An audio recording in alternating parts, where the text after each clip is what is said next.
Bem-vindos, senhoras e senhores, a mais um anime da temporada. Mais um aí que eu acho que vai ser meia bomba, porque essa temporada aí vai estar fraca, tá? A não ser pelo One Punch Man, né? Que não tem como ser ruim. Então, bora pra mais um resumo aí. Se você puder, deixa o like e se inscreve. Vamos lá. Hoje é o dia da cerimônia de despertar de classes de trabalho das crianças da vila. E todo mundo tinha expectativas altíssimas em relação a Arrow, já que a sua mãe era uma espadachim lendária e seu pai um arquimago poderoso. Então a lógica era que ele ia ganhar uma classe incrível. Mas quando chega a vez dele de ser abençoado pelo sacerdote, em vez de aparecer uma visão com o título da classe, tudo que ele vê é um branco. O sacerdote fica pasmo, porque isso quase nunca acontece. Em casos assim só pode significar uma coisa: o nosso prota tá perdido, condenado, desempregado para sempre. As classes são bênçãos que permitem que a pessoa se especialize numa profissão e ganhe habilidades para crescer, ou seja, algo muito importante. A família inteira tinha passado a manhã inteira praticando com o Arrow, achando que ele ia receber uma classe lendária. Dá pra imaginar o choque quando viram que ele seria sem classe. Mesmo assim, eles continuam amando o garoto. Então já começam a cancelar os planos de aposentadoria e dizem que ele pode viver de boa no porão da casa pro resto da vida, se ele quiser, é claro. Só que o nosso prota não tem nenhum interesse em virar um morador de porão. Todo mundo acha que ele vai acabar virando um vagabundo por não ter classe, mas ele mesmo não vê isso como um grande problema. Claro, teria sido legal ganhar uma profissão que o deixasse forte de imediato, mas ele já vem treinando espada com a mãe há anos, e o fato dela ainda não ter matado ele sem querer com a sua força absurda deve significar que ele realmente está ficando melhor. Por isso ele não deixa se abalar, mesmo que leve muito mais esforço para chegar ao nível dos outros. O nosso prota tá disposto a continuar tentando até ficar tão forte quanto os pais. A sua família fica feliz em ver que ele não perdeu a esperança e começa a encher ele de elogios, dizendo que ele ainda vai se tornar um cara famoso no futuro e dar pra um cara legal. O Arrow agradece o carinho, mas ele já quer voltar pro treino,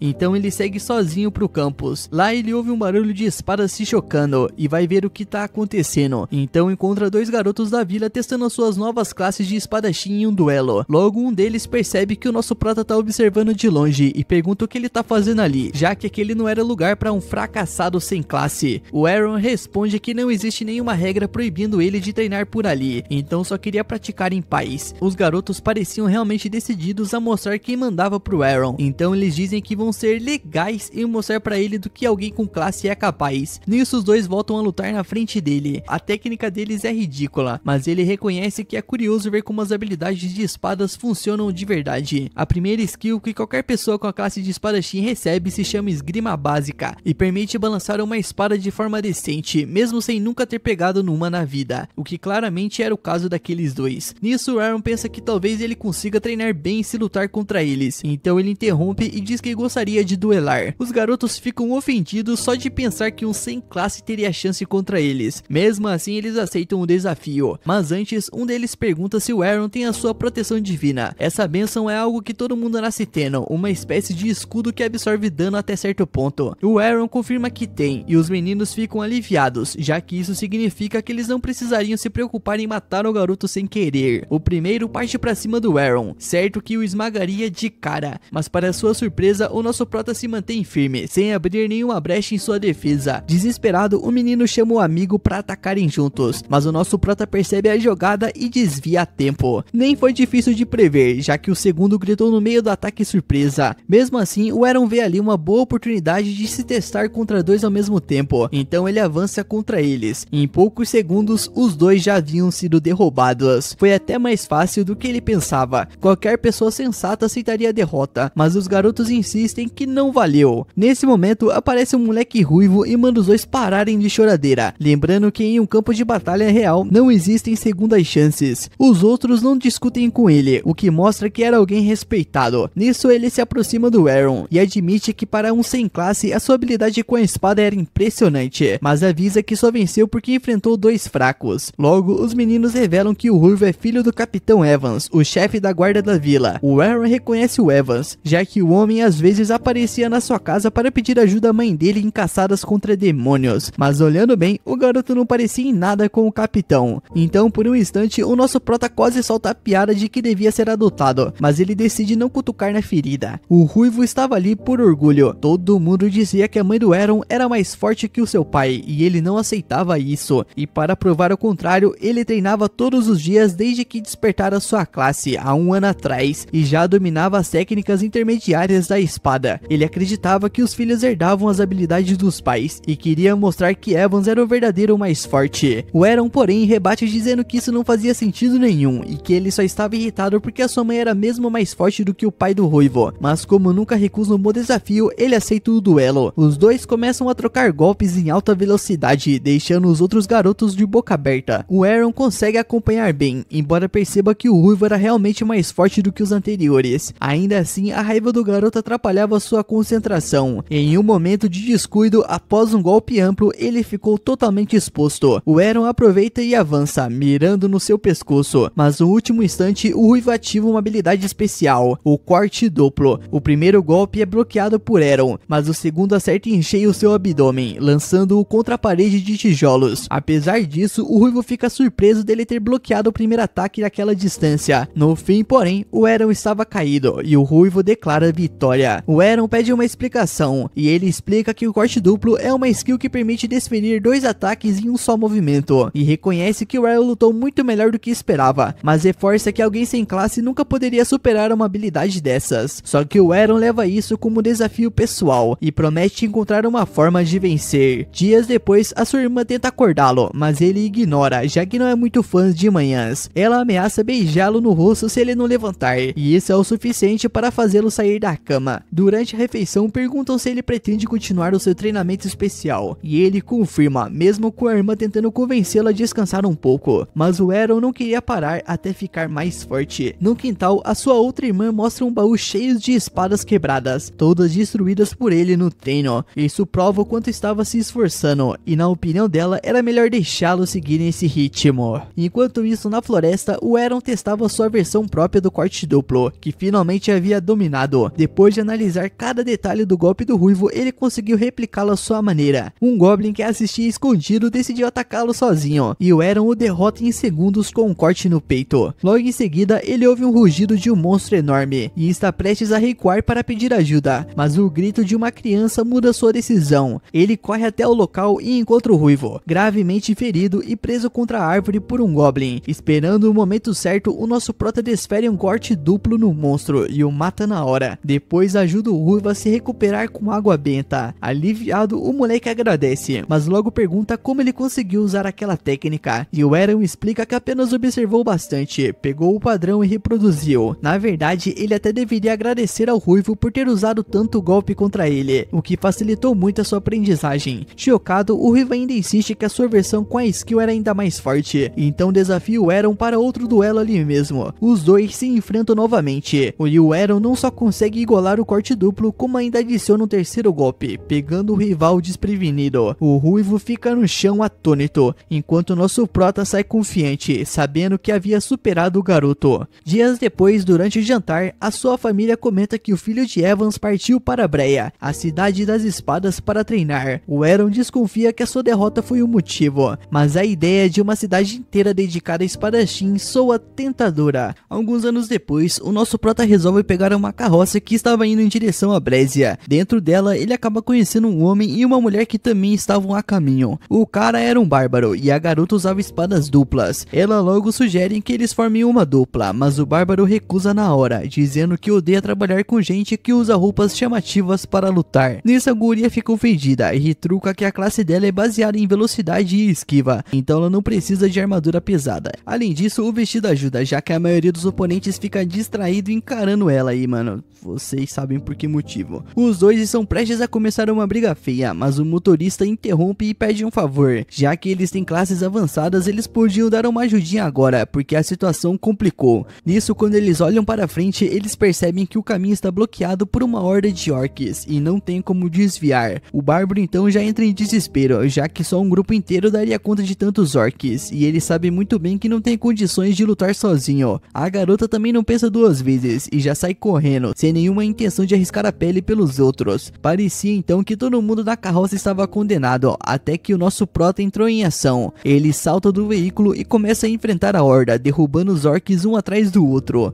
O motorista então fica impressionado porque ele reconhece a habilidade que o Arrow usou, o passo do relâmpago, uma técnica super versátil, mas praticamente inútil quando o usuário é cercado. Ele então se pergunta qual é o plano do Arrow nessa situação, mas à medida que os orcs se aproximam, o Arrow começa a girar o corpo e aplicar cortes rápidos e precisos, e o motorista não acredita no que vê. Aquele era o baile da espada, uma habilidade exclusiva da classe Princesa da Espada, que só pode ser obtida por mulheres. Pouco depois, o nosso prota finaliza o Rei Orc com uma estocada na cabeça, acabando com a batalha, e todos ficam aliviados e agradecidos. De volta à carroça, o garotinho que estava atrás pergunta a Arrow qual era a sua classe, já que as suas técnicas eram incríveis, mas a surpresa vem quando ele revela que não tem nenhuma. 5 anos antes, quando Arrow aprendeu sozinho o golpe das lâminas gêmeas, a mãe dele quase não acreditou. Ela estava convencida de que o filho seria um fracasso sem classe, mas o Arrow explicou que conseguia aprender habilidades apenas com o treino e esforço. Na época, ele até pediu para a mãe ensinar algumas técnicas da Princesa da Espada para ver se ele conseguia reproduzir, e também contou que queria treinar um tempo em Breia, mas a mãe dele mal prestou atenção. Ela estava ocupada demais comemorando que o filho não seria um inútil afinal. No presente, a carroça chega aos portões de Brésia, e o motorista acorda o nosso prota e avisa que eles chegaram ao destino. A cidade estava cheia de espadachins e classes avançadas, então o garoto poderia aprender bastante ali. Antes de sair, o Arrow pergunta se o motorista também tem uma classe avançada. O homem tenta desconversar, dizendo que é só um motorista, mas é óbvio que não é verdade. Alguém comum não teria reconhecido tão facilmente as técnicas que o Arrow usou. No fim, o homem admite que é um cavaleiro sagrado, mas que de vez em quando trabalha como cocheiro para fugir das lutas constantes do cargo. Ele ainda dá um conselho, já que é a primeira vez do Arrow numa cidade grande, ele devia se juntar a uma guilda o quanto antes. A mesma história de sempre, né? Ele só recomenda que o nosso prota tenha cuidado com a escolha, porque há algumas guildas bem problemáticas por aí. Depois que o motorista parte, o nosso prota segue para procurar uma guilda. Muitas estavam recrutando, mas ele queria escolher a melhor. De repente, uma garota loira se aproxima por trás, tentando esbarrar nele de propósito, só para puxar conversa, mas o Arrow desvia sem esforço e ela acaba caindo de cara no chão.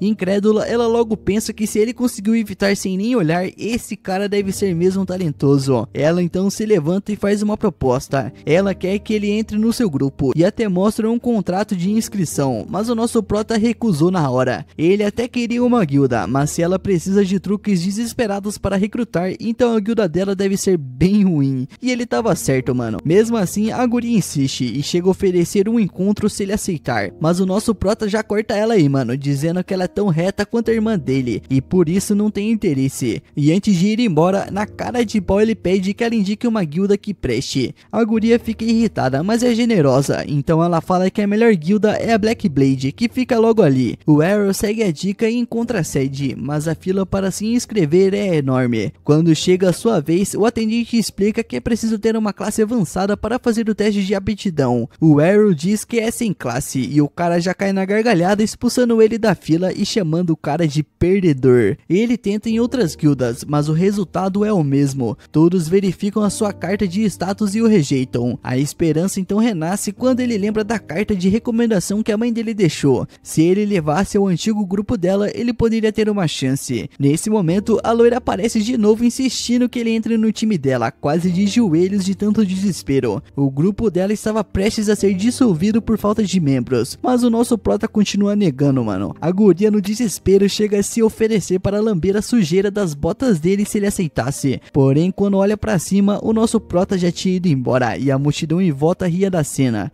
Mais tarde, o Arrow segue andando até chegar perto da guilda antiga da sua mãe, mas não tem certeza de qual prédio é. A loira aparece de novo e convida o cara para conhecer o grupo dela, dizendo que era ali pertinho. Ele olha e fica surpreso. O prédio parecia bem estruturado. Ela então explica que o nome do grupo dela é Dragonfang, mas que estava em decadência. Já foram uma guilda famosa, mas hoje eram considerados os mais fracos. Mesmo assim, ela acreditava que poderia voltar ao topo. O nosso prota fica chocado, porque esse era exatamente o nome da guilda da mãe dele. Já que isso é uma coincidência, entanto, ele resolve ouvir a proposta dela e entra. Lá dentro, ela leva ele até uma sala de espera, mas lá encontram o pai dela totalmente acabado. O homem olha para o Arrow e diz que ele não deveria perder tempo ali, pois a guilda já era, e sai antes que a filha pudesse falar alguma coisa.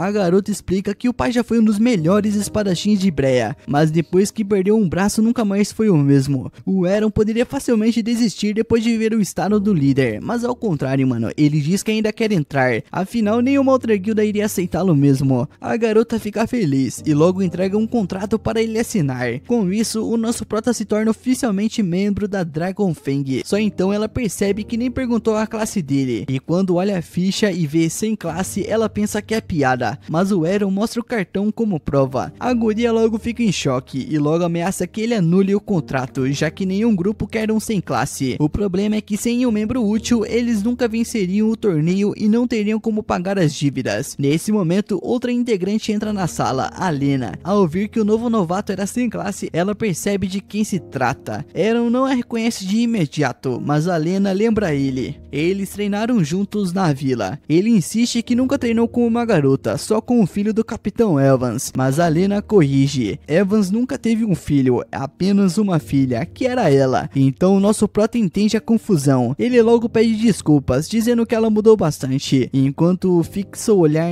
você sabe onde, mano. Esse cara eu não sei não, mas é safado, mano. A Lena fica corada, mas ainda assim o desafia para uma luta, já que treinou por 5 anos para superá-lo. Nisso os dois vão até o campo de treino e o duelo começa. A Lena lança um corte duplo e o Eren tenta revidar com a mesma técnica, mas ainda assim leva o golpe. Ela explica que embora ele copie suas habilidades, ela ficou muito mais forte esses anos, mas o nosso prota também evoluiu, e com um movimento veloz ele deixa apenas um pós-imagem e esquiva, revelando a técnica de espada da sombra suprema. Agora a Lena não consegue nem encostar nele. O Eren contra-ataca e a derruba, vencendo então a luta. A Lena tenta disfarçar, mas desaba chorando quando sai dali. Ela não acreditava que mesmo depois de tanto treino, ela ainda seria inferior a ele. O Eren e a loira decidem dar um tempo para ela se acalmar, então voltam para a sala principal. Lá o nosso prota pergunta mais sobre a situação da guilda. Resumindo, mano, eles estavam endividados e precisavam vencer o próximo torneio para pagar tudo. O problema era que precisavam de 3 membros e só tinham 2 pessoas fixas até agora. O Eren concluiu então que apesar da desvantagem, dava para encarar. Afinal, ele gostava de um bom desafio.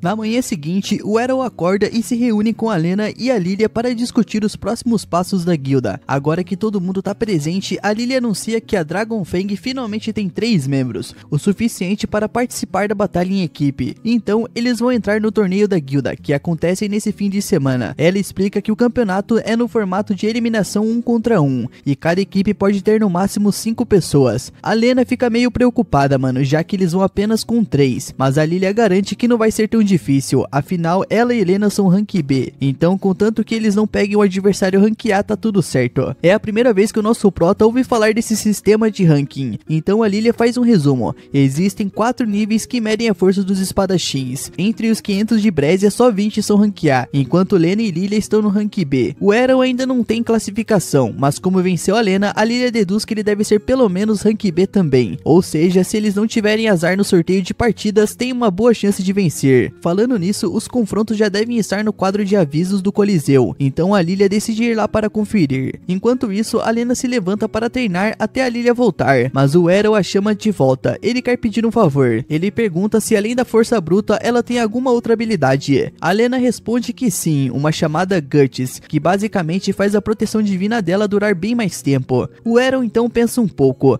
e conclui que essa habilidade seria perfeita para ele em combate, então ele pede para a Lena bater nele repetidas vezes. Ela fica vermelha na hora, achando que ele tá sugerindo algo meio indecente, mas ele explica que não é nada disso, mano. Sai pra lá, sua pervertida. Ele quer apanhar porque acha que o Guts é uma habilidade ligada à resistência. O melhor jeito de aprender seria aguentando pancada sem usar proteção divina. A Lena o chama de maluco, já que todo mundo sabe que habilidades são bênçãos da deusa, ligadas à sua classe. Mas o Eren lembra que ela mesma já ouviu copiar técnicas de lâmina dupla e sombra, então por que essa também não? Pra provar, ele pede para ela emprestar a espada. A Lena entrega, mas não entende o que ele vai fazer com aquilo. A espada dela é feita sob medida e pesa 5 vezes mais do que o normal. Impossível de manejar sem habilidade de força bruta. Só que o nosso prota prova o contrário. Ele desembanha e balança a lâmina como se fosse leve. A Lena fica chocada e a Sophie acha que embora a habilidade de força bruta deixe alguém mais forte, treino pesado também faz diferença. E o nosso prota treina há anos. Reconhecendo que estava errada, a Lena aceita ajudá-lo, mas avisa que se for para bater nele, dele, ela não vai pegar leve. Pouco depois, a Lilia volta correndo com más notícias. Eles vão enfrentar a Black Blade Guild, e os caras têm 8 membros rank A. Mesmo assim, a Lilia continua confiante. Só que enquanto discursa, percebe que a Lena tá literalmente descendo o braço no Arrow. Ela se defende, dizendo que foi ele quem pediu. E mesmo todo machucado, o nosso prota só pergunta o que tem pro almoço.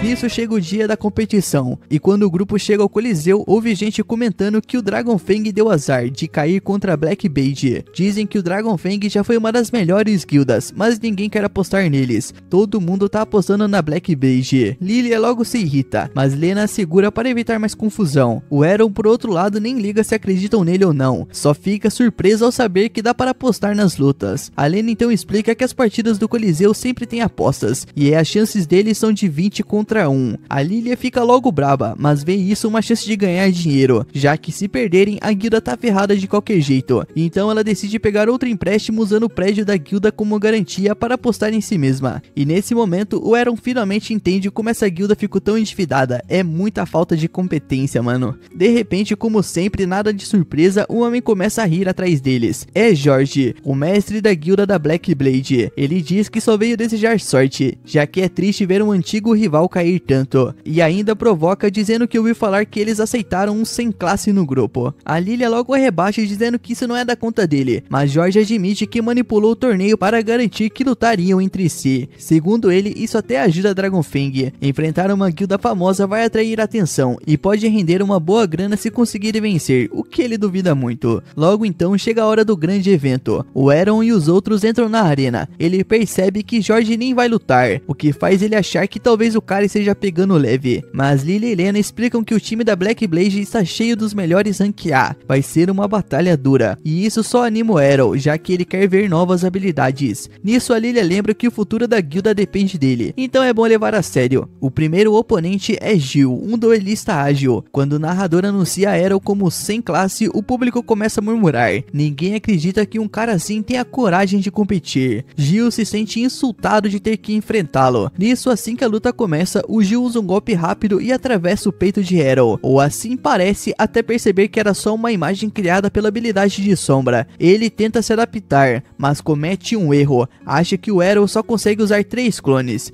Depois de eliminar os 3, ele baixa a guarda e leva o golpe final. Gil cai desacordado e o público vai à loucura. Lilia e Lena sabiam que o nosso prota era forte, mas não esperavam que ele vencesse com tanta facilidade. O público logo fica chocado, e o Arrow só consegue pensar em como não conseguiu entender direito a técnica de estocada do Gil, algo para treinar depois. O segundo adversário é um espadachim de 2 lâminas, mas o nosso proto derrota com um golpe só. O terceiro é um bárbaro, ele tenta surpreender o Aaron com um chute, mas o nosso prota desvia e o finaliza com um corte no pescoço. Lena mal acredita que ele derrotou 3 rank A seguidos, e a Lilia já sonha que ele vença todo sozinho. O quarto inimigo é um portador de escudo, com uma defesa absurda. Ele acusa o Arrow de mentir sobre ser um sem classe, mas o nosso prota responde que isso é tudo fruto do bom e velho muito esforço. O cara logo ri, dizendo que esforço nunca vence uma classe, até tomar um chute e perder o escudo. Surpreso, ele reconhece o golpe, e Arrow explica que copiou o bárbaro anterior, pega o escudo do chão e o nocauteia usando a própria técnica dele. Esse cara é brabo, mano, nosso prota é brabo, tá? A plateia então começa a desconfiar que o Arrow esteja fingindo ser um sem classe, e pedem a sua desclassificação. Os organizadores então pedem ao comitê de guildas o seu registro oficial, e a narradora confirma em voz alta: sim, mano, ele é realmente um sem classes. O público logo fica em choque. A Lilia, empolgada, diz que se soubesse disso teria apostado ainda mais, e a Lena começa a se preocupar com o vício da amiga. Chega então o último oponente, Masamune, claramente o mais perigoso. Ele tenta atrair o Arrow até a sua área de alcance e finalizar tudo com um golpe supremo, mas o nosso prota curioso resolve arriscar. Assim que Masamune ataca, ele some e reaparece atrás do inimigo, explicando que foi treinado por alguém ainda mais rápido. Então usa o furacão perfurante, uma técnica suprema que aprendeu com a mãe. Um único golpe e Masamune desaba. A vitória é do Dragon Fang. Lilia e Lena se olham sem acreditar que ganharam sem nem lutar. Lilia corre para abraçar o Arrow, mas ele desvia por reflexo. A irmã dele fazia isso direto. A Lena também abre os braços para abraçá-lo, mas logo percebe o que tá fazendo e se afasta, bem envergonhada. O Aaron diz que teria aceitado o abraço, treino, mas ele preferia que ela tivesse tirado a armadura antes para sentir o conforto macio.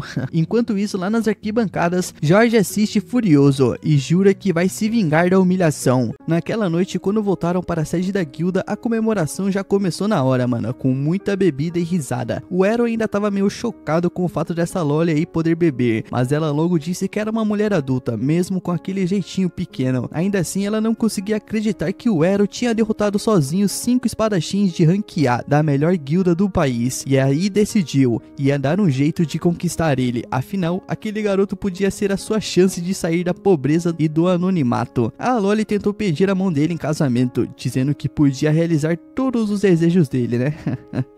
Mas o Ero, sendo um Sigma que é, recusou na hora, dizendo que preferia alguém como a Ray. Na mesma hora, a Ray ficou meio vermelha e se levantou irritada, dizendo pro Ero parar de falar essas coisas só para rejeitar a Loli. Para com essas brincadeirinhas gostosas, meu querido. Mas o Ero falava sério. Ele perguntou por que ela achava que ele estava zoando, e a Ray lembrou que quando eram mais novos, ele a chamou de homem durante um treino de espada. Mas o Ero olhou bem para ela e pensou ao contrário. Afinal, dava para ver os dois bons motivos para discordar. A Loli então percebeu que a Ray nem tinha ideia da vantagem que tinha, então resolveu relaxar. Começou a passar a mão na perna do nosso prota, dizendo que ele devia estar exausto e que podia encontrá-la no quarto para relaxar um pouquinho. A Ray ficou toda sem graça e mandou ela parar de falar essas coisas, mas a Loli só deu um sorrisinho, dizendo que era só uma massagem depois de um dia puxado, tá ligado, né? Pra surpresa dela, o nosso prota respondeu que preferia receber uma massagem da Ray, e no caso dele significava ser espancado até não aguentar mais do campo de treino, enquanto tentava dominar a magia de reforço que a Ray usava com tanta facilidade. Nisso, a barulheira acabou acordando o pai da Ray, que desceu cambaleando de ressaca, reclamando do barulho e dizendo que eles não precisavam descontar a frustração de perder o torneio no meio da noite. A Ray então logo corrigiu, dizendo que eles tinham vencido, e logo contra a melhor guilda do país. O homem ficou surpreso, mas achou que o grupo rival tinha mandado só recrutas fracos. A Loli então o surpreendeu ainda mais, dizendo que os inimigos eram todos de alto nível e que o nosso prota derrotou todos sozinho. O pai dela ficou de queixo caído, encarando o garoto todo machucado, tentando entender se ele era mesmo tão forte assim. A Loli, empolgada, contou que tinha apostado alto e que, como era um varreu o time adversário, ela ganhou uma bolada. Agora estavam livres das dívidas e ainda tinham grana para sustentar a guilda, mas o pai dela não parecia meio animado. Disse que se o garoto fosse realmente tão poderoso, logo ele seria recrutado por uma guilda maior e mais rica. Mas a Loli garantiu que não precisava se preocupar, já que logo se casaria com o Ero. Assim ele seria da família. Ela quer dar o golpe do baú, mano. O Ero negou na hora e virou pra falar com o pai dela, dizendo que a Loli podia ser teimosa, mas pelo menos não era uma covarde que desistia de tudo. O comentário pegou na ferida do cara, mano. A carapuça serviu e o cara lançou um olhar mortal, mas o nosso prota continuou, dizendo que ele devia parar de se lamentar e voltar a agir como um homem, como um guerreiro, já que ainda tinha uma mão boa e podia empunhar uma espada. O homem perdeu a paciência e mandou ele calar a boca sobre assuntos que ele não entendia. Disse que um espadachim de 2 lâminas que não pode mais empunhar 2 espadas é só um peso morto. O Ero logo discordou, dizendo que mesmo sendo um espadachim sem classe, ainda estava lutando para subir na vida. O homem então o empurrou e voltou pro quarto. A Ray e a Loli logo correram para ver se o Ero estava bem, e a Loli aproveitou para se desculpar pelo comportamento do pai, agradecendo o que ele disse. Nisso, nosso prota respondeu que mesmo com um braço só e depois de tanto tempo parado, o pai dela ainda era incrivelmente forte. Um desperdício deixar tanto talento de lado. Pensando nisso, ele prometeu para si mesmo que faria o homem voltar a empunhar a espada. Ao ouvir isso, a Loli sugeriu que ele começasse treinando em algumas dungeons próximas da cidade. O Ero não fazia ideia do que eram essas dungeons, então a Ray explicou que eram cavernas subterrâneas cheias de monstros e armadilhas, perfeitas para ganhar experiência e aprender novas habilidades, algo essencial para o torneio do Deus da Espada. O Ero, é claro, não sabia o que era esse torneio, então ela contou que era uma competição anual onde os melhores espadachins do país se enfrentavam para provar quem era o número 1. A Loli então logo tirou um formulário e mandou o Ero preencher para participar, mas para o horror da Ray, ele rasgou o papel bem na frente delas. A Ray logo perguntou se ele não queria competir, mas o nosso prota respondeu que a Loli estava tentando enganá-lo. O papel era na verdade um contrato de casamento. A Loli deu risada, dizendo que era só uma brincadeira, mas o nosso prota já estava de saco cheio e aplicou um mata-leão nela para ver se ela aprendia uma lição.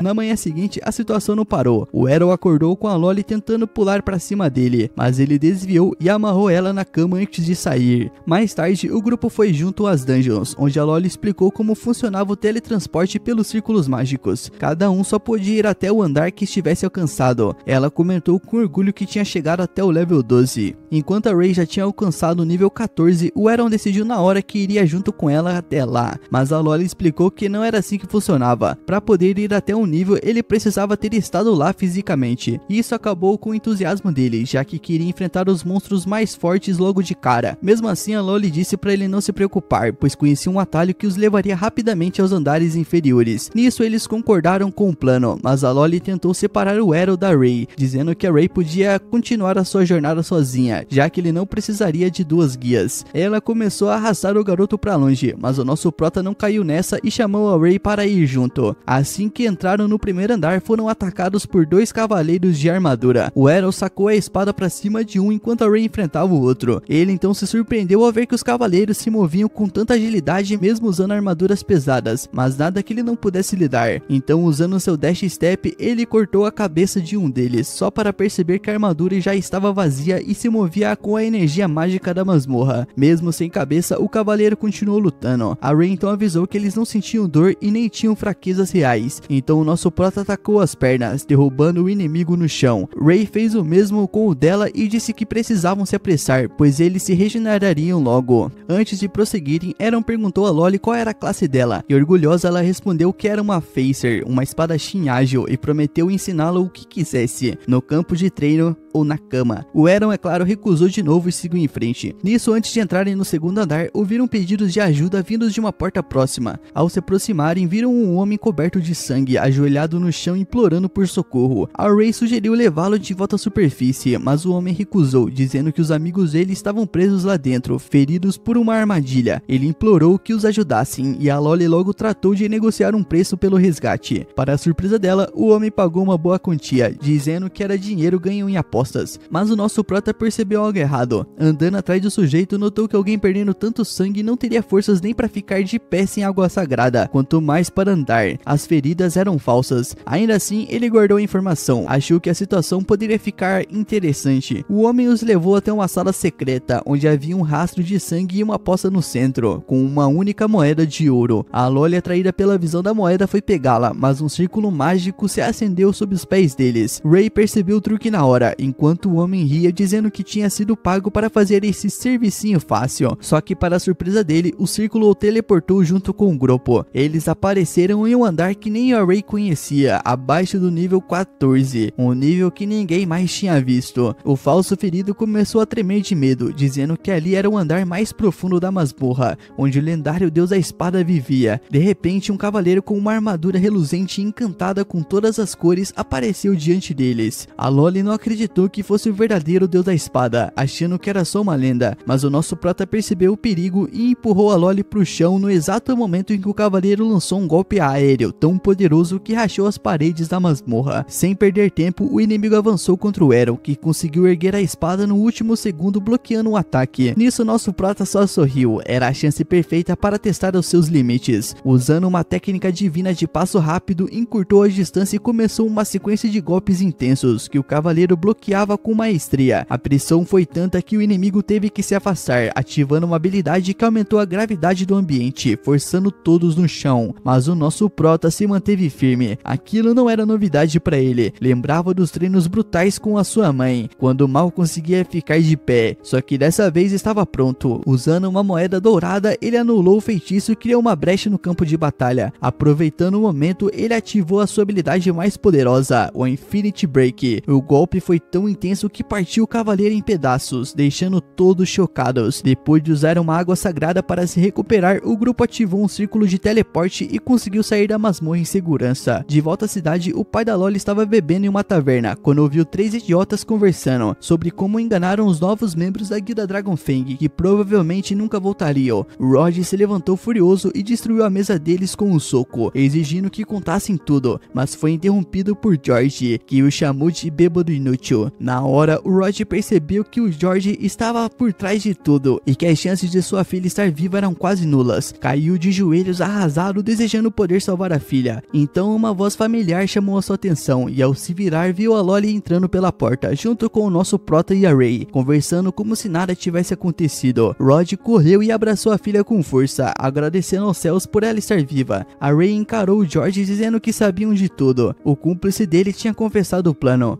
George, com um bumbum político, negou tudo, dizendo que cada um é responsável por si mesmo dentro das masmorras. O Aaron achou que aquele argumento fazia sentido, mas Rod prometeu que ele não sairia impune. George apenas deu um sorriso cínico, chamou Rod de um bêbado fracassado e saiu da taverna. O nosso prata só ficou observando o ir embora, já imaginando os próximos truques que teria que enfrentar. Alguns dias se passam e agora a Lolly recebe um pergaminho com todas as primeiras chaves para o torneio. Para o seu horror, ela descobre que está no mesmo grupo que o nosso prota, o que imediatamente acaba com o seu ânimo, já que isso significa que ela não tem a mínima chance de ganhar as eliminatórias e representar a sua guilda no torneio principal. O Aaron dá uma olhada no pergaminho que Ray estava lendo e percebe que ela está em um grupo diferente do dele. Ela agradece aos céus por isso, já que não teria nenhuma chance contra o nosso prota. De qualquer forma, ela começa a rezar para que Deus a ajude a passar pelas eliminatórias sem grandes dificuldades. Enquanto o Aaron a provoca dizendo que ela tem problemas com o pai, a Lolly os interrompe, dizendo que precisam voltar para os calabouços para treinar. Mas o Aaron já tá tão entediado com os calabouços que ele só quer ir embora. A Lolly, por sua vez, tenta se fazer de fofa, dizendo que precisa de um homem forte para protegê-lo caso as coisas deem errado. Mas antes que possam sair, o Rod aparece na sala, enquanto pega sua filha e diz para ela se manter extra segura, já que nunca se sabe quando aquele safado do George vai decidir atacar novamente. A Lolly consegue ver o medo nos olhos do pai, então concorda seriamente em tomar cuidado antes de sair. Algumas semanas se passam e finalmente chega o dia das eliminatórias. Os combates começam enquanto o público vira nas muralhas, assistindo os lutadores se enfrentando em uma chuva de faíscas e golpes de espada. Aos poucos o grupo vai se afunilando à medida que as pessoas são eliminadas, e até a Lolly perde a sua luta antes de sequer encontrar o Aaron. Ela fica triste num canto, lamentando o resultado, pois pelo menos esperava chegar à final dessa vez. Mas o nosso prota não se importa com os sentimentos dela, dizendo que ela estava se preocupando à toa, já que mesmo estando no mesmo grupo, ela teria perdido de qualquer jeito. E isso só deixa a Lolly mais triste, mas ela se recompõe e diz para o nosso prota manter a guarda alta, pois a outra finalista do grupo deles tem uns truques especiais. O Aaron, no entanto, parece não estar muito preocupado e responde que já ouviu quase todos os truques dos combates dentro dos calabouços, então duvida que essa oponente consiga surpreendê-lo. A Lolly, no entanto, não tem tanta certeza e responde que a espadachim de cabelo vermelho é na verdade uma espadachim mágica, capaz de usar feitiços para reforçar a sua espada com mana e poder extra. E isso é algo interessante, já que o Aaron não esperava que a cidade permitisse o uso de magia em um torneio focado em ser o melhor espadachim. Com isso, o locutor chama Aaron e a Lolly lhe deseja sorte. Ele sobe para a arena e se depara com uma garota de cabelo vermelho, que diz diretamente que é uma espadachim mágica e que essa classe é aceita no torneio, então ela não quer ouvir reclamações sobre a luta ser injusta por causa da magia dela. O Aaron, por sua vez, diz que não se importa e que o melhor lutador vai vencer a luta. Com isso, o lutador começa o combate e imediatamente a garota de cabelo vermelho começa a lançar bolas de fogo contra ele. O nosso prota faz um movimento estilo Matrix, desviando de uns ataques 1 a 1, enquanto desvia e corta os outros. A garota espadachim mágica, no entanto, parece ter uma reserva infinita de mana, pois continua seu ataque sem parar. Ele logo tenta atacá-la, mas a menina consegue bloquear o seu golpe enquanto usa outra bola de fogo para empurrá-lo para trás. O Aaron começa a entender as habilidades dela e comenta que isso deve ser bem conveniente, poder alternar entre ataques a curta e a longa distância à vontade. Ela se gaba do seu talento, dizendo que um perdedor sem classe como ele nunca poderia derrotá-la, mas o Aaron responde que ela não é mestre de nenhuma dessas duas disciplinas, mesmo sabendo o básico de ambas. Isso a irrita profundamente e ela promete fazer ele engolir as suas palavras, usando a magia para imbuir o fogo em sua espada, tornando-a uma espada flamejante, afirmando que somente um verdadeiro espadachim mágico pode empunhar algo assim. Com isso, ela balança sua espada, fazendo com que a chama siga em direção ao Aaron, que simplesmente desvia calmamente e corta a chama. Mas até ele está tendo dificuldades para entender de onde virá o próximo ataque, devido aos movimentos erráticos dela. Ele reconhece o seu talento, dizendo que ela deve ter treinado bastante, mas logo ele fica parado em um lugar e ensina uma verdadeira lição de maestria, começando a desviar dos ataques de fogo sem sequer se mover. Então ele afirma que mesmo a técnica dela sendo básica, se ela fosse um pouquinho melhor que a Lolly, ela poderia poderia ser muito mais eficaz e problemática. Mas a esse nível, ela mal é melhor que um NPC, e isso deixa a garota completamente envergonhada. Antes mesmo que ela consiga entender o que acabou de acontecer, ele usa seu passo Blink para aparecer atrás dela, e bate em sua cabeça com a empunhadura da sua espada, derrubando-a. A multidão explode em aplausos, enquanto os juízes anunciam que o Aaron é o vencedor do quarto bloco, mas tudo o que ele está pensando é como pode dominar e aplicar as habilidades que acabou de ver essa garota usar. Alguns dias se passam e finalmente chega o dia da final do torneio. A Loli vai até pra casa da guilda para acordar o seu pai, insistindo para que ele assista ao torneio com ela, para que possam torcer pelo Aaron e pela Ray. O seu pai nem abre os olhos e diz para ela ir sozinha, pois ele não se importa nada com isso. A Loli tenta provocá-lo, perguntando se ele tem medo de ver o George lá. Finalmente, o Rod concorda em ir. De volta ao torneio, Ray parece estar perdendo a compostura, mexendo as pernas ansiosamente. Olhando para o chão, ela leva um susto quando o Aaron aparece e pergunta se ela está com medo de se enfrentar logo na primeira luta. Isso parece fazer com que ela esqueça os seus medos, e ela tenta acertá-lo, mas o Aaron segura o golpe dela enquanto os juízes anunciam que a primeira luta será entre George, o campeão defensor, e o Aaron, o fenômeno sem classe, que está surpreendendo a todos com a sua jornada invicta até agora. Ele levanta para sair, mas a Ray segura sua mão, desejando-lhe boa sorte. Com isso, o Aaron vai para a arena, onde a Loli grita para ele, dizendo para o nosso prota derrotar o George e destruir o cara em 64 pedaços. Mas no momento em que o Aaron vê o George saindo da arena, ele imediatamente percebe algo errado. Nele cresceu presas e chifres, parecendo que acabou de vender a sua alma para um demônio. Os instintos de Aaron começam a disparar e ele percebe que esse cara pode ser muito perigoso, mas o Rod imediatamente percebe o que está acontecendo. Ele nota a espada que o George está segurando e avisa para o nosso prota se afastar, pois ele está segurando uma espada com um demônio muito poderoso aprisionado dentro dela. A voz de George parece diferente enquanto ele fala, dizendo que não pensou em como alguém o reconheceria. A Loli fica confusa, já que o George deveria saber quem o Rod é, mas o Rod responde que o próprio demônio parece ter possuído o cara a esse ponto, o que significa que ele não está mais no controle de nada. O Rod afirma que a espada deveria ser a espada original, usada pelo deus da espada que derrotou o rei demônio, mas antes de morrer o demônio amaldiçoou a espada, o que fez com que ela fosse trancada na realeza. Nisso o demônio sorri, dizendo que foi selado por centenas de anos, mas permaneceu paciente, pois sabia que algum dia alguém viria libertá-lo e tomaria o poder para si. E foi exatamente isso que aconteceu com George. Ele anuncia para todos no estádio que ele é um demônio chamado Gilda, o destruidor da humanidade. E isso faz até a Ray sair da sua posição e afirmar que sempre achou que Gilda fosse apenas um mito, uma lenda para assustar crianças. O demônio que se tornou poderoso o suficiente para destruir o planeta inteiro. O caos e o medo se espalham à medida que os cidadãos reconhecem o nome dele e começam a fugir do estádio, causando uma grande correria. No entanto, Gilda adora o som dos humanos gritando por suas vidas e não vai deixar que eles fujam tão facilmente. Ele cria um círculo mágico sob os seus pés, cobrindo todo o estádio com uma cúpula de energia mágica, prendendo todos dentro. Ele ri do horror que está causando, dizendo que os gritos humanos são como música para seus ouvidos e que vai aproveitar isso enquanto os mata. Mas para sua surpresa, o nosso prota nem se move do seu lugar e de fato já está com sua espada desembainhada. Gilda diz para ele correr por sua vida, mas o Aaron responde que está confiante de que pode derrotá-lo, já que o derrotaram uma vez, o que significa que ele não é invencível. Nisso o demônio ri, dizendo que a última vez que foi derrotado foi por um deus da espada e que conforme as memórias de George, não há mais nenhum deus da espada vivo nesse momento. O Aaron rebate dizendo que ainda há um deus da espada vivo, que é a sua própria mãe, e que ele ainda pode derrotá-lo mesmo sem ser um deus da espada. O monstro não consegue segurar o riso, mas logo a sua risada se interrompe quando o Aaron avança para um ataque, forçando o demônio a recuar antes de contra-atacar. O Aaron se esquiva dos ataques enquanto o demônio fica parado, chocado, percebendo que esse garoto acabou de usar a técnica de passo divino, que só os deuses da espada podem usar. O nosso Aaron, no entanto, não para e continua usando a técnica, atacando o demônio de múltiplas direções, mas o demônio apenas ri, dizendo que o nosso prota esqueceu de que está no corpo de um imperador da espada, o que significa que os ataques do nosso prota não estão causando grande dano. Com isso, o demônio pula para cima e acerta o Aaron no ombro, esmagando-o contra o chão, achando que o garoto está acabado. No entanto, ele fica chocado quando a poeira se dissipa e vê que Aaron parece ter absorvido o ataque sem grandes danos, graças ao treinamento com a Ray, e isso faz Gilda hesitar por um momento, mas logo ele parte para um novo ataque. Porém, o nosso prota o desvia calmamente e contra-ataca com a sua própria técnica de quebra infinita, cortando e desferindo golpes no demônio de múltiplas direções, sobrecarregando castigando-o com uma série de ataques. Isso faz Gilda ter um déjà vu, já que ele tem certeza de que o Eron está usando todos os ataques de um deus à espada, mas ele não consegue acreditar que um simples garoto possa ser um espadachim desse nível. Porém, antes que ele pudesse bolar um plano, o nosso prota desferiu um golpe forte para acabar de vez com o demônio, que cai no chão em uma nuvem de poeira. Todos na arena comemoram, achando que o Eron derrotou o deus demônio. No entanto, Gilda não estava morto ainda, já que seu corpo real estava na espada, e todo o dano havia sido feito no corpo de George. Ele rapidamente começa a procurar um novo hospedeiro, e imediatamente salta em direção a Rod.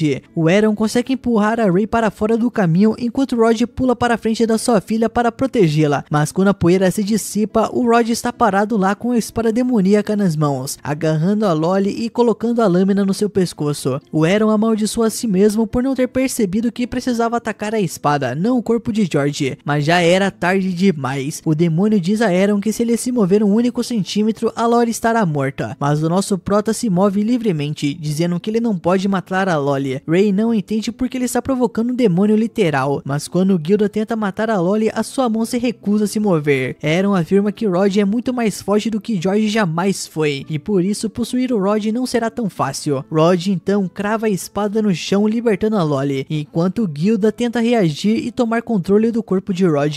No entanto, Rod é forte demais para ele e consegue se libertar do domínio do demônio. Ele joga a espada em direção a Eron, que a corta em pedaços, destruindo o demônio de uma vez por todas.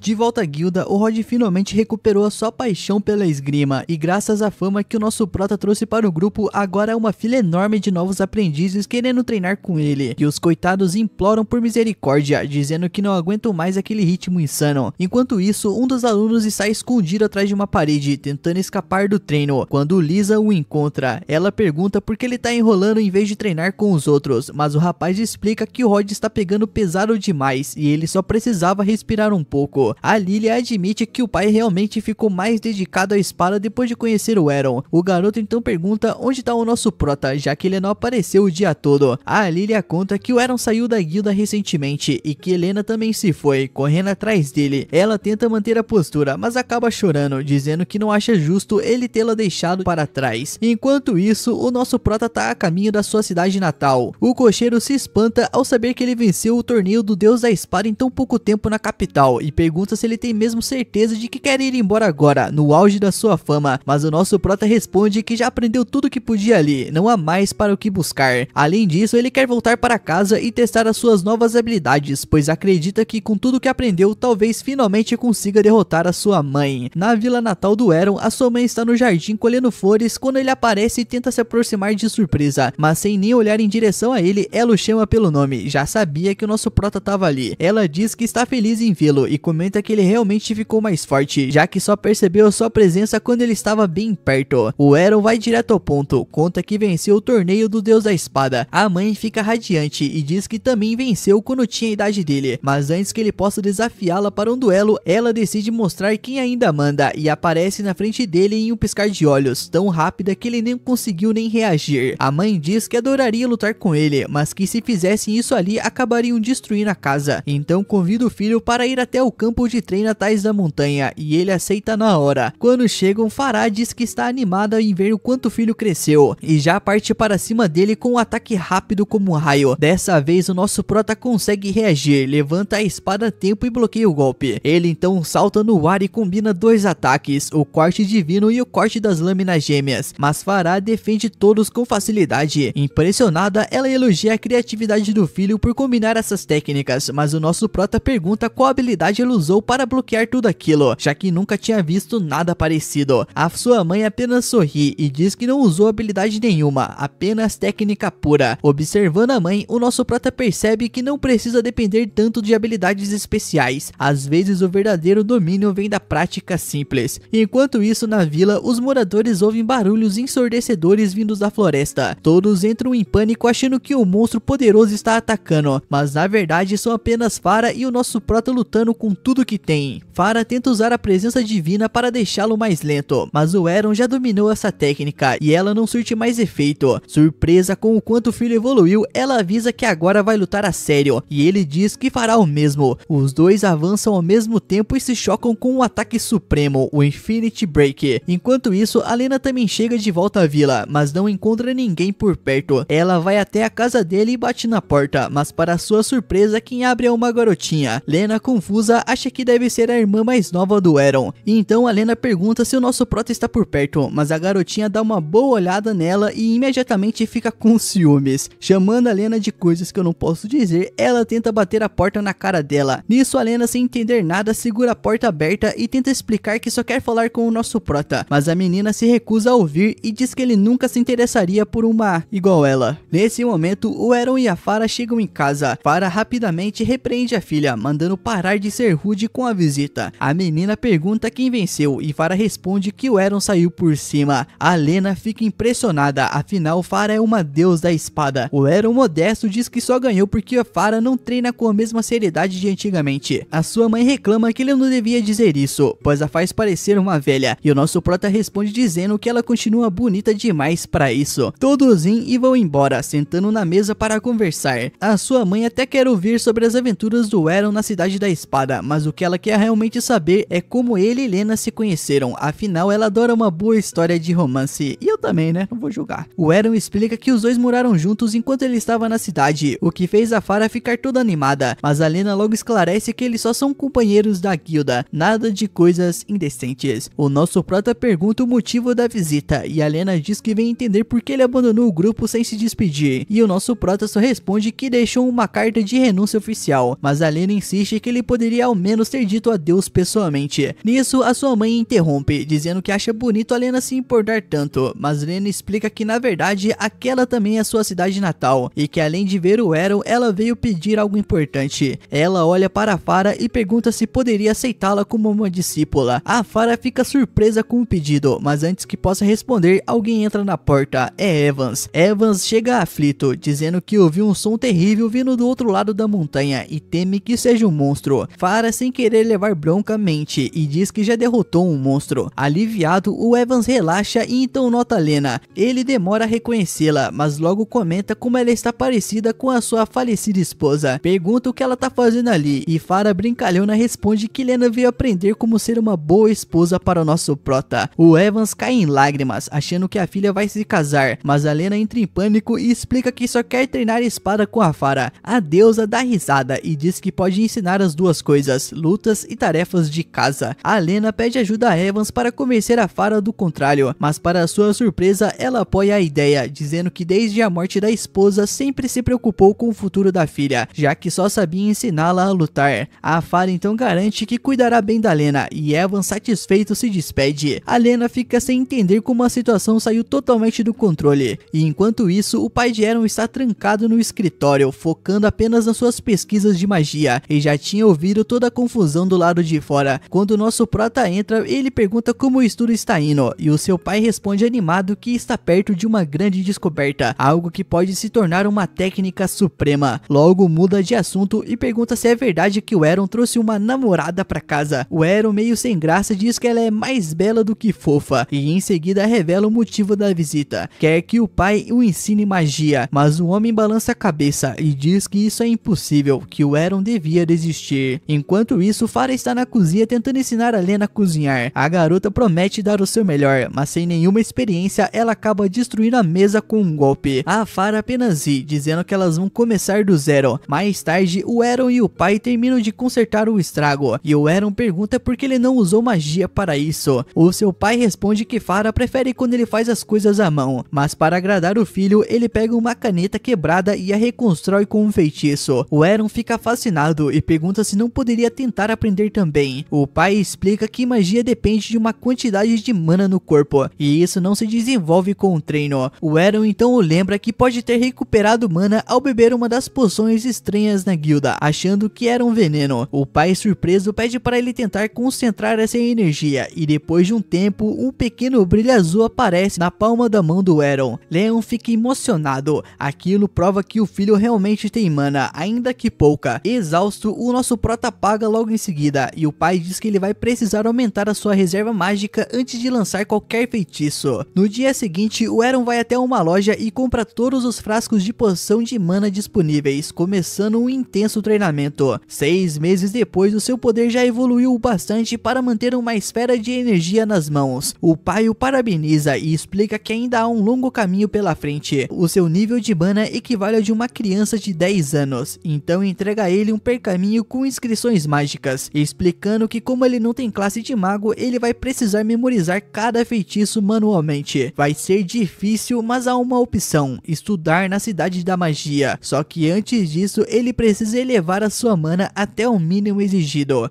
Reiner continua seu treinamento na casa do Eren, e num piscar de olhos 3 anos se passam. A futura sogra adora o chá que Reiner faz à mão, e até a Mera já parou de chamá-la de vaca gorda. Tá tudo indo muito bem, mas numa certa manhã, a Mera vai até o quarto do nosso prota pra acordar ele, e volta chorando segurando uma carta. Quando Reiner pergunta o que aconteceu, a Mera entrega a carta para ela, e nela só tem uma frase, dizendo que o Eren foi pra cidade da magia. 3 anos se passaram e o cara continua o mesmo despreocupado de sempre. A Reiner fica tão triste quanto a família por ter sido deixada de repente, mas entende o Eren porque ele sempre foi assim. A Pharah, desconfiada de que a René vai atrás dele de novo, a impede e pede pra ela ficar com a família. A Reiner promete ficar e a Pharah fica aliviada. Ela comenta que seus 2 filhos mais velhos, Aya e Eren, sempre foram assim, somem do nada, e pergunta a quem eles puxaram. E nisso o leão aparece e fica bem claro que é o pai. De qualquer forma, a Pharah aceita tudo, contanto que a sua família esteja bem e segura. Enquanto isso, o Eren está de novo numa carroça a caminho de Alzel, a cidade da magia, e é sempre o mesmo cocheiro, mas dessa vez tem companhia, 2 garotas e um garoto chamado Kaido. O Eren já tá impaciente depois de horas sentado e pergunta quanto tempo falta para chegar em Alzel. O cocheiro diz que ainda faltam 2 dias e pergunta o motivo da viagem. O Kaido acha que o Eren quer se matricular no Instituto de Magia, mas estranha porque ele já parece velho demais para ser aluno do primeiro ano. As 2 garotas amigas do Kaido também vão entrar no instituto. A de cabelo azul, Kufa, acha que o Eren deve ter reprovado várias vezes nos testes de entrada e por isso tá nessa idade. A Kufa e o Kaido começam a discutir à toa, e a amiga deles, Colette, a mais quietinha, tenta acalmar os dois, mas isso só piora as coisas, e eles acabam descontando nela. O Eren percebe que os 3 estão indo para o instituto, e pelo jeito acabaram de ganhar a bênção e a classe de magos. Quando a briga termina, o Kaido volta a conversar com o nosso prota, e pergunta qual tipo de magia ele é melhor. Para contextualizar, tem magia vermelha, fogo, azul que é de gelo, verde que é de vento, amarela que é de terra, branca de luz e preta das trevas. O Kaido é do tipo fogo, mas o Eren, por não ter uma classe, treinou todos os elementos nesses 3 anos. Mesmo assim, ele acha que é fraco e diz para o Kaido que é sem classe e não tem especialidade. Kufa acha que ele tá zoando, mas quando o Eren mostra seu ID de classe, os 3 ficam boquiabertos. Acham que o cara é maluco, afinal, quem sem classe tenta entrar numa academia de magia? De repente, um rei troll aparece para atacar a carroça. Bem conveniente, não é mesmo? Perfeito para o nosso prota mostrar o serviço e salvar todo mundo. Mas antes que ele haja, outro monstro, dessa vez um rei orc, surge e lança o troll longe. Quando o orc se prepara para atacar, o Kaido sai corajosamente e lança uma bola de fogo, que não causa nenhum arranhão. E os 3 percebem que estão ferrados. E então do nada, os 100 classe ativam um feitiço absurdamente poderoso chamado Explosão e transforma o rei orc em cinzas em segundos. Colette explica que esse feitiço é magia vermelha de nível supremo, só os arquimagos conseguem usar. Então ninguém entende como Eren, um 100 classe, conseguiu fazer aquilo com tanta facilidade. O Kaido então conclui que ele deve ter mentido e que na verdade é um professor disfarçado. Ele até se ajoelha pedindo desculpas. O Eren tenta explicar o mal entendido mostrando de novo seu ID, mas o trio acha que é um documento falso e que ele é um tipo de agente secreto escondendo o verdadeiro poder. Eren, cansado de discutir, só aceita a confusão e segue em frente. Logo depois, eles chegam à cidade da magia e sem nem se despedir, o Eren simplesmente sai andando, mas o Kaido, igual um cachorrinho domesticado, começa a segui-lo, deixando as amigas morrendo de vergonha. As garotas desconfiam que o nosso prota usou algum feitiço de encantamento no pobre Kaido e decidem ficar de olho nele para garantir que o cara não faça nada suspeito. O Eren ouve tudo que as garotas dizem, mas nem se dá o trabalho de explicar o mal entendido, afinal isso iria contra o jeitão despreocupado dele. No caminho até a academia, o Eren descobre com Kaido que o local é dividido em escolas conforme o tipo de magia. Por exemplo, a Colette é da magia verde, então ela vai para a escola de magia verde, enquanto o Kufa é da magia azul, então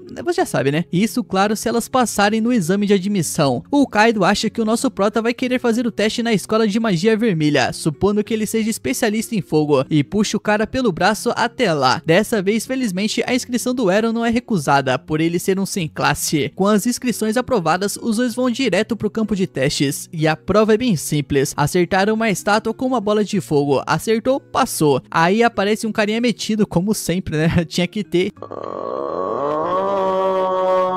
se gabando de como ele é talentoso para a idade dele, dizendo que já é um mago de classe avançada. Ele lança um feitiço chamado erupção e dá uma marquinha na estátua, esperando ser aplaudido. Mas o Kaido, em vez de elogiar, já manda que o nosso prota é muito melhor que ele. E claro, o destino do roteiro faz com que o próximo a se apresentar seja justamente o Eren. Ele dá tudo de si, lança o mesmo feitiço de erupção e, diferente do garoto metido, derrete a estátua inteira. Todo mundo fica de boca aberta. O garoto não acredita no que vê e acusa o Eren de trapacear, dizendo que o feitiço não é forte o bastante para derreter uma estátua, já que ela é feita de Mithril. O Eren concorda e explica que modificou o feitiço condensando um poder num único ponto, o que aumentou a força em 100 vezes. E o Kaido, maravilhado, decide que quer ser discípulo dele, mas o nosso prota o ignora completamente e vai embora, querendo testar suas habilidades em outras escolas. Na escola de magia azul, ele chega bem na hora em que Kufa termina sua prova, acertando a estátua com uma simples bola de água. Quando chega a vez do Eren, ele usa uma lâmina de gelo e destrói a estátua de Mithril em 1000 pedaços. Todo mundo fica chocado, mas ele, impassível, só pensa que tanto faz e segue pra próxima. Na escola de magia verde, ele encontra a Colette tremendo num canto, prestes a desistir. Ela conta que ficou tão nervosa que nem conseguiu terminar o cadastro. O Eren, que nunca sentiu nervosismo na vida, pergunta como é a sensação e, sem perceber, acaba ajudando ela a se acalmar com algumas palavras de encorajamento. Depois disso, os dois vão pro teste, que consiste em fazer moinhos girarem usando magia de vento. O Eren, claro, acaba destruindo o moinho com um tornado absurdo, e Colette, inspirada pelas palavras dele, consegue se concentrar e passa também. Enquanto isso, o nosso prota continua sua maratona mágica, passa com facilidade nas escolas de magia amarela e branca. Só falta a escola de magia negra, que pra variar parece um prédio abandonado e meio assustador. Indo até a recepção, o nosso prota dá de cara com uma mulher procurando seu bichinho de estimação, o Go-Wei. Ele ouve um barulho dentro de uma caixa e avisa ela. O bichinho tá lá dentro, e para completar, ela explica que o tal Go-Wei é uma quimera criada por ela mesma. O Eren fica arrepiado, mas ele tenta disfarçar. Aí do nada aparece um esqueleto na frente dele dizendo bem-vindo à escola de magia negra, e o Eren corta a cabeça do bicho na hora. Só que o esqueleto não morre e ainda o chama de mal educado por atacar sem avisar. Aí revela que é na verdade uma funcionária da escola chamada Latália. Quando o Eren pergunta sobre o teste de admissão, ela explica que qualquer aluno pode entrar sem prova nenhuma, ou seja, ele passa automaticamente. Pouco tempo depois, o trio aparece e insiste para ele escolher a escola deles, já que normalmente cada aluno só pode entrar em uma, mas o Eren, sendo o Eren, decide ir além da lógica. Ele vai frequentar todas as 6 escolas de magia do instituto. E esse, meu mano, foi o resumo do 7º episódio desse anime aí, mano. Se você gostou e chegou até aqui, comenta a palavra magia pra receber um coração e eu saber que você é brabo. Além disso, não esquece de deixar o seu like e se inscrever no canal para não perder o próximo episódio. E por fim, o mais importante, hype o vídeo aí, cara, hype o vídeo aí. É de graça e me ajuda demais. Tamo junto e lembre-se, meu mano, o Dress Animes ama você.